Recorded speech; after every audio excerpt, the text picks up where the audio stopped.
The 4-color gradient effect is found under the generate category, and if I apply it to a solid layer right here, we're gonna get 4 point controls that allow us to position basically 4 different radial gradients. But what's really cool is that all 4 of these gradients are interacting very kind of organically, or almost like light. By default, we have some very vibrant colors, but we can change these to obviously whatever color we want.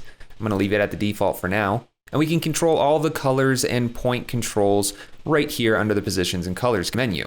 But if we take a look at the next property, which is blend, I can basically control how much these colors blend into each other. So if I turn this way down low, minimum of 5, then they're going to be much more independent colors and they don't blend so much together. 100 was the default, so that's a little bit softer. And if I increase it even further, the colors blend a lot more together, but they also get a lot less saturated. And that's just an artifact of having these colors blend into each other. I'll set that back to 100 and then we can look at the next property, which is jitter. So I'll zoom in nice and close between 2 of these colors and turn the jitter all the way up to 100%. It's still pretty hard to see even zoomed into 200% magnification, but it's basically just scattering our gradient or adding some noise to it to help prevent banding with video compression.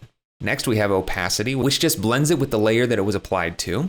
And then we have blending modes, which don't do much on top of a solid, but if for some reason you wanted to apply this to a photograph or some footage, then this would blend on top of it just like the blend modes down here in the layers. But that's all there is to the 4-color gradient effect.